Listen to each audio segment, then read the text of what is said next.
Hello दोस्तों, veterans नमस्कार। मैं दीवान सिंह।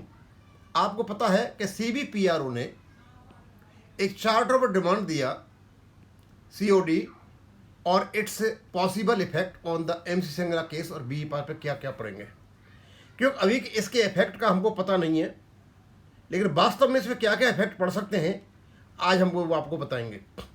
पहली बात, इनसे किसी ने पूछा नहीं कि आप चार्टर ऑफ डिमांड दें। आखिरकार सीबीपीआरओ को ऐसी क्या जरूरत पड़ गई थी कि ये चार्टर ऑफ डिमांड आईबीए को देंगे।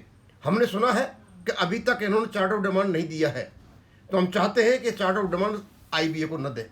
दूसरे, एआईबीआरएफ, एआईबी पार्क और सीबीपीआरओ और अन्य लोगों से, इनके सदस्यों से हम अनुरोध करेंगे। हम ये नहीं कहते कि आप किसी संगठन को छोड़ो, हम कहना चाहते हैं कि आप बैंक पेंशनर रहो और अपने नेताओं को बताओ ऐसी कोई भी एक्टिविटी न करें जिससे सुप्रीम कोर्ट में चलता हुआ केस, एमसी सिंगला केस, उसमें किसी प्रकार की कोई हानि हो।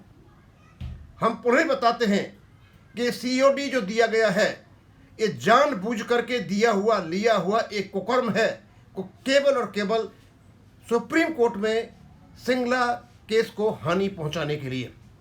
और ये मिली भगत है आईबीए की, यूएफबीयू की, एआईबीआरएफ की और एआईबी पार्क की। जब नदब साहब जनरल सेक्रेटरी थे आईबॉक के, उस समय आपने ऐसा सीओडी क्यों नहीं दिया? बहुत सी सारी चीजें जुल्का साहब ने पूछी हैं कि आप जिस समय थे उस समय ये मुद्दे लंबित थे, आपने उस समय सीओडी क्यों नहीं दिया? और यदि आप अपने केस को आउट ऑफ कोर्ट सुलझाना चाहते हो तो सीओडी न दे करके आप डायरेक्ट बात करें उनसे।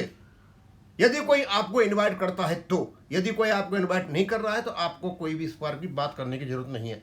अब मैं आपको ये बताऊंगा कि सीओडी का क्या क्या असर पड़ सकता है। तो हमारे पास बीपीआर 995 है, उसमें रेगुलेशन 35(1) और अमेंडेड 2003 में हमारे पास मजबूत है और इसकी प्रोसीडिंग्स माननीय सुप्रीम कोर्ट में चली हुई हैं। और उधर जस्टिस विक्रमनाथ जी ने ऑबिटर डिक्टा यानी ऑब्जर्वेशन दिया था। उन्होंने ये कहा था कि if you have not paid you will have to pay, क्योंकि ये डेफर्ड वेजेज हैं, ये राइट है और आपको इनका देना पड़ेगा। और इसकी हियरिंग हो रही है 22/7/2026 को। ये इसका एक क्रोनोलॉजिकल ऑर्डर है पूरा का पूरा। अब क्योंकि सीबीपीआरओ ने और चार्टर दे दिया सीओडी का इन्होंने, और CBPRO submit COD to IBA demanding updation of pension and other benefits. ये केवल और दूसरे बेनिफिट्स भी हैं और अदर बेनिफिट क्या नाम अपना ये है। और वहाँ इन्होंने आरबीआई लाइन पर डिमांड की है। दोस्तों, मैं आपको बताना चाहता हूँ कि ये जो सीओडी है ये आईबीए को दिया गया है। आईबीए रेस्पोंडेंट है एमसी सिंगला केस में। आईबीए वहाँ बुरी तरह फंसा हुआ है और खास करके जो स्टेटमेंट जस्टिस विक्रमनाथ जी ने दिया था कि your arguments are irrelevant, if you have not paid you will have to पे।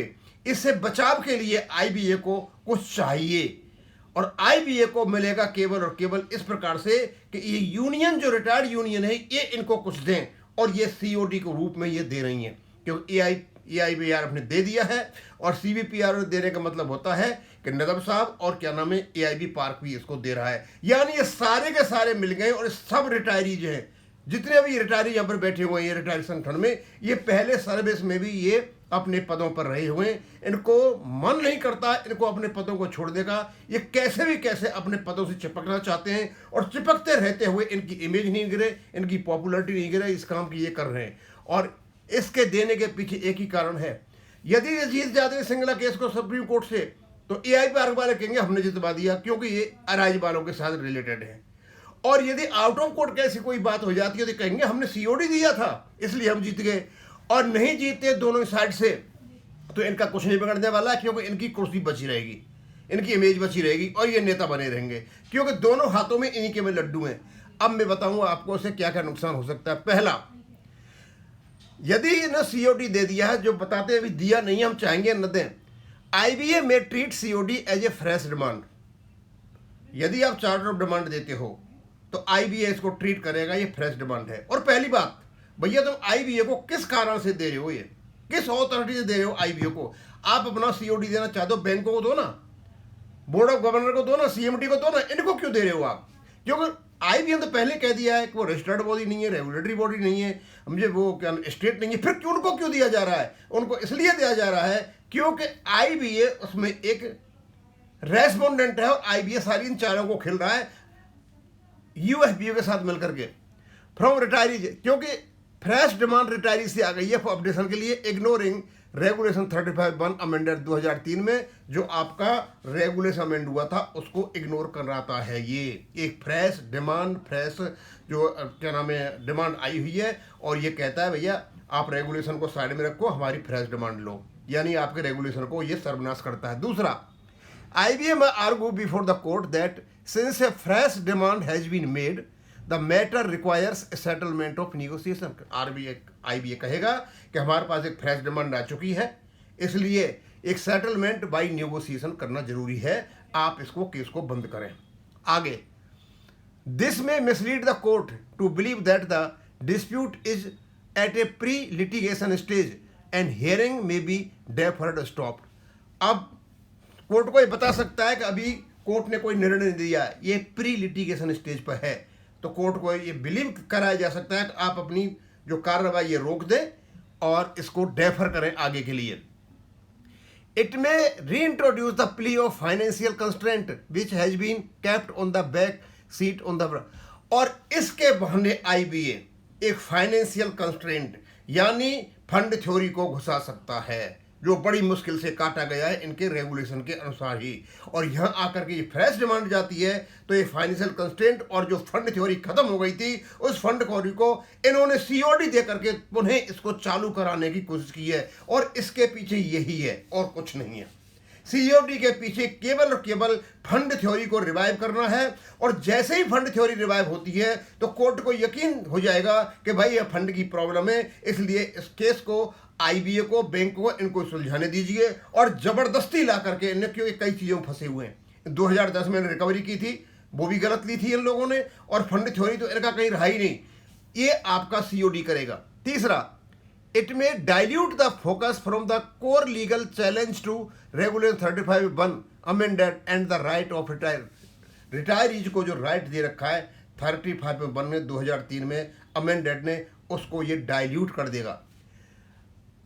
may create an impression that retirees have accepted negotiation route weakening the ongoing litigation, और ये impression क्रिएट करेगा कि जो रिटायरीज हैं उन्होंने निगोशिएशन का root अपना लिया है, यानी जो राज्यसभा में लोकसभा में पूछा गया था इसी रूट के लिए किया गया था, ये जो रूट इन्होंने सीओडी से दिया है इसी रूट के लिए, और लिटिगेशन को कमजोर कर देगा। दोस्तों बताना चाहता हूँ, आपको पता होना चाहिए राज्यसभा लोकसभा में ये सवाल जब पूछा गया था तो इसी प्रकार की वर्डिंग थी उसकी कि क्या सरकार आईबीए और यूनियन के साथ मिलकर के पेंशन अपडेशन निगोशिएशन की कोई बात कर रही है, और ये मौका दे दिया सीबीपीआरओ के नदब साहब ने कि हाँ हम निगोशिएशन के तैयार हैं, और निगोशिएशन में क्या निकल के आएगा क्या नहीं आएगा, फंड थ्योरी आएगी क्या निकलेगा, यानी केस को पटरी से नीचे उतारने की ये कोशिशें की जा रही हैं। Adverse impact not only on MC Singla case but also on similarly placed retiree under, और जो बीपीआर के अंदर का जितने भी लोग हैं एमसी सिंगला, सब पर भी इसका असर पड़ेगा। अब नीड टू टेक बैक, अब जरूरत ये, और दूसरे क्या हो सकते हैं दूसरे असर में strengthen IBA's stand that benefit improvement are subject to negotiation and financial feasibility, कि जो आपके इंप्रूवमेंट हैं वो निगोशिएशन और फाइनेंशियल फिजिबिलिटी के अधीन है। may set a precedent that retirees' future claims for improvement in pension and other benefits under BPR 995 may open the door for individual or group negotiations reaching unified legal challenge may be used by IBA to seek modification or read down beneficial provisions of BPR, or may adversely affect the rights of the present and future retirees across the banking। अब क्या करना है, इन्होंने काम तो कर दिया, अब क्या करना है, तो हम चाहेंगे EIBRF, AIB पार्क और इवन CBPRO और जितने भी लोग समझदार हैं इनसे कहें कि अभी तक इन्होंने यदि COD नहीं दिया है तो ये IBA को न दें। Need to take back COD, अब जरूरत है कि इसको वापस लिया जाए। क्यों? To prevent misuse and interpretation by IBA। इसका IBA मिसयूज करेगा, मिस इंटरप्रिटेशन करेगा, इसलिए इसको वापस लेने की जरूरत है। To ensure the court proceedings remaining focused on the legal challenge to 35(1), court का ध्यान केवल और केवल 35(1) पर लगा रहे, इसलिए भी इसको वापस लेना है। To uphold the principles of laid down in the justice Vikram Nath obiter dicta, और जस्टिस विक्रमनाथ जी ने जो कुछ कहा था उस चीज को अपहेल्ड करने के लिए, उसकी मजबूती देने के लिए इसको वापस लेना जरूरी है। To protect the rights and interest of the all retirees, और रिटायरीज के इनके सबके राइट को प्रोटेक्ट करने के लिए ये जरूरी है। दोस्तों, मैं बड़ा स्पष्ट रूप से बता देता हूँ, ये आपका लीगल इंटरप्रिटेशन है। बहुत सोच समझ करके इन लोगों को अपनी जमीन हिलती नजर आ रही है, तो बैक रूट से इन लोगों ने खेल खेला और GD नदफ को आगे करके। यदि GD नदफ इतना ही तेज तर्राट व्यक्ति है बैंक के लिए, तो यह काम उस समय करता जिस समय इस व्यक्ति ने जनरल सेक्रेटरी की पोस्ट IBOC में हथियार रखी थी। अब क्योंकि इनका दिल नहीं लगता, इनको लगता है कि इनके पैरों के नीचे जमीन खिसक जाएगी, तो कैसे भी करके बाय हुक और बाय क्रुक, साम दाम दंड भेद से कैसे भी ये नेता यहाँ बने रहना चाहते हैं और आंखों में धूल झोंक रहे बैंक पेंशन स्कीम में। मैं ये चाहूँगा CBPRO, AI पार्क और AIBRF के जितने भी मेंबर हैं अपने आदमियों को बताएं कि इस प्रकार की हरकत न करें, क्योंकि नुकसान आपको हो रहा है, इन नेताओं को कोई नुकसान नहीं है। ये पैसे के धन कुबेर पर बैठे हुए और ये मजे मार रहे हैं। अब मैं यहीं खत्म करूंगा। थैंक यू, धन्यवाद।